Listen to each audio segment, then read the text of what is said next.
সহিংসতায় পুলিশের অনেক ক্ষয়ক্ষতি হয়েছে, অনেকে মারা গেছেন, যা খুবই দুঃখজনক। তবে পুলিশ স্বাভাবিক কাজে ফিরতে চায়, তাই শিগগিরই বাংলাদেশ পুলিশকে পুনর্গঠন করা হবে বলে জানিয়েছেন অতিরিক্ত আইজিপি AKM শহীদুর রহমান। দুপুরে রমনায় ব্রিফিংয়ে তিনি সবাইকে পুলিশের পাশে দাঁড়ানোর আহ্বান জানান। আমরা আমাদের বাংলাদেশ পুলিশকে যাতে আবার জনগণের কাছাকাছি নিয়ে যেতে পারি, তাদের যাতে যে দায়িত্ব সেই দায়িত্ব যাতে পালন করতে পারে, সেজন্য আমরা এদেরকে সবাইকে সংগঠিত করার চেষ্টা করতেছি। তাদের মনোবলের উপরে একটা নেতিবাচক প্রভাব পড়েছে, সেইটি কাটিয়ে ওঠার চেষ্টা করতেছি।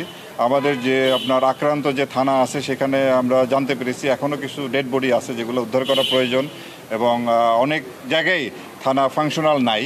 তো এইগুলাকে আমরা খুব দ্রুততম সময় আমরা যাতে পুলিশের স্বাভাবিক কাজকর্মে ফিরে আসতে পারি, এই জন্য আমরা এই মুহূর্তে এখানে দেখতে পাচ্ছেন যে আমরা পুলিশের সার্ভিং অফিসার উপস্থিত হয়েছি নিজেদের বিবেকের তাড়নায়।